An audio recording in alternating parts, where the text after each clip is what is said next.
अगले विटामिन की हम बात करते हैं तो वो है आपका विटामिन बी कॉम्प्लेक्स। इसके अंदर आपके टोटल 8 विटामिन आते हैं। देखिए कौन कौन से। सबसे पहले आएगा विटामिन बी 1 जिसे थायामीन कहते हैं।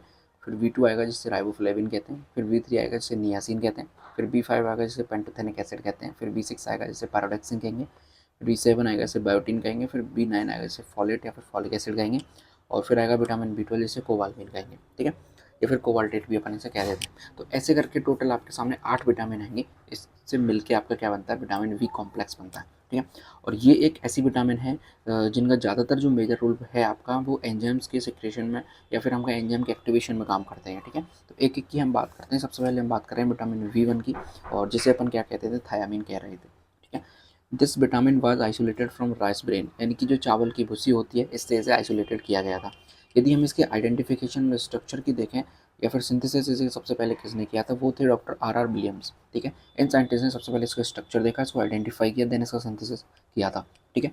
Vitamin B is widely known for preventing deficiency disease very very, यानी कि जो वेरी वेरी डिजीज़ होती है उसके प्रिवेंशन के लिए इस विटामिन को यूज़ किया जाता है, जिसका नाम है विटामिन बी 1, ठीक है।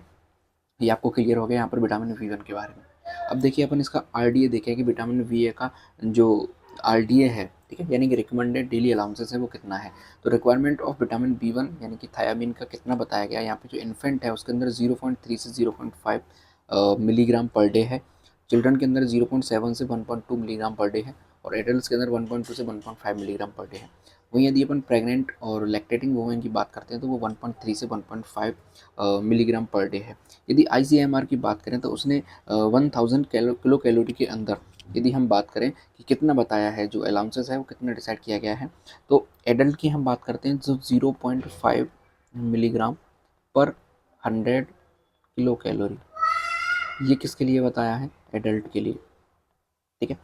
वहीं यदि हम इन्फेंट की बात करते हैं तो वो बताया गया है 0.3 mg पर 1000 किलो कैलोरी, ये कितना बताया गया इन्फेंट के लिए, ठीक है।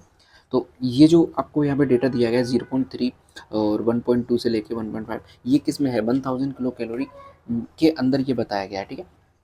ये ऊपर है, ये पर डे के हिसाब से बताया गया, लेकिन यहाँ पे 1000 किलो कैलोरी के अंदर ये बताया गया कि यदि बंदा 1000 किलो कैलोरी ले रहा है तो उसके अंदर 0.5 मिलीग्राम कितना होना, क्या होना चाहिए, विटामिन बी 1 होना चाहिए, ठीक है।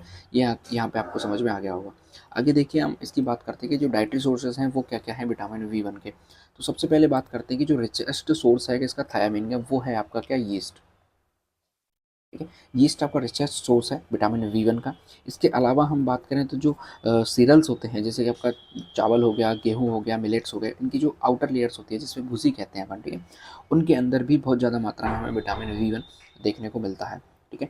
इसके अलावा जो हम बात करें एनिमल प्रोडक्ट्स की हम बात करते हैं तो उसके अंदर आपका ऑर्गन मीट हो गया, फिश हो गया, या फिर नॉर्मल जो मीट होते हैं उसके अंदर ये हमें देखने को मिलता है। साथ ही अगर प्लांट प्रोडक्ट्स की बात करते हैं तो आपके फ्रूट्स हो गए, नट्स हो गए, होल ग्रेन सीरियल्स हो गए, इनके अंदर भी हमें देखने को मिल जाता है। लेकिन जो सबसे ज़्यादा अमाउंट में हम बात करें तो यीस्ट के अंदर हमें इसको देखने के लिए मिलता है, ठीक है।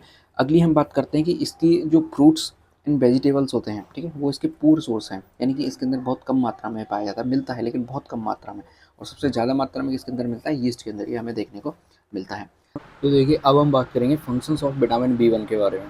तो विटामिन बी 1 का सबसे पहला फंक्शन है कार्बोहाइड्रेट मेटाबॉलिज्म में, ये किस तरीके से हेल्प करता है वो चीज़ देखिए।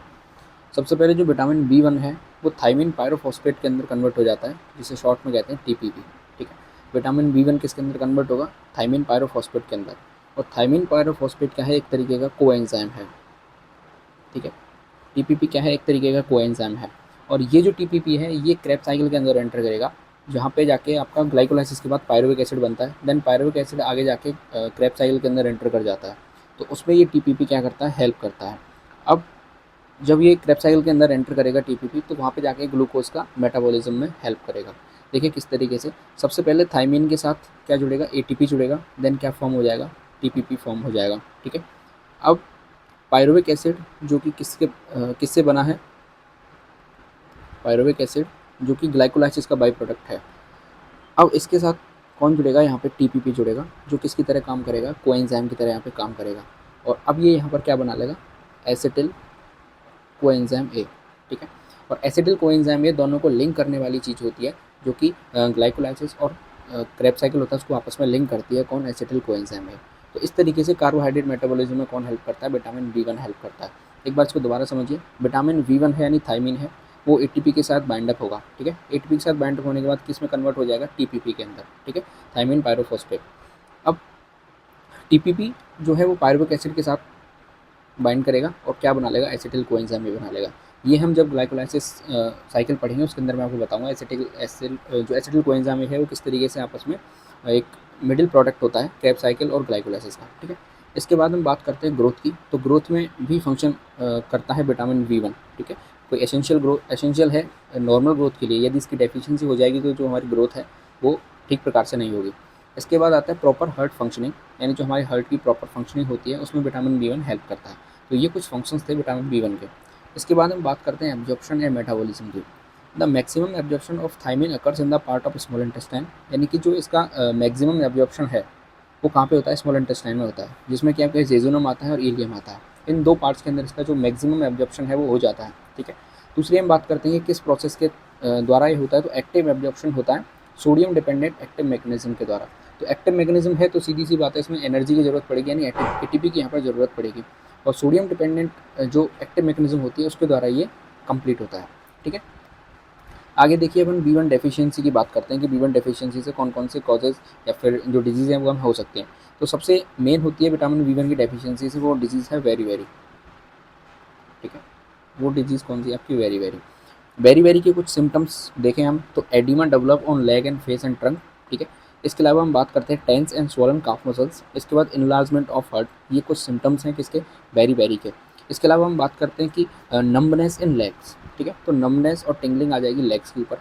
इसके बाद होता है वीक पैरालाइज्ड मसल्स हो जाती हैं, ठीक है, कमज़ोर हो जाती हैं, क्योंकि जो ग्लूकोज मेटाबॉलिज्म में ये हेल्प कर रहा है। तो जब ग्लूकोज का मेटाबॉलिज्म ठीक प्रकार से नहीं हो पाएगा तो हमारी जो बॉडी है उसमें एनर्जी प्रॉपर रूप से नहीं मिल पाएगी, तो वहाँ पर जो मसल्स हमारी वीक हो जाएंगी, ठीक है, पैरालाइज्ड हो सकती हैं।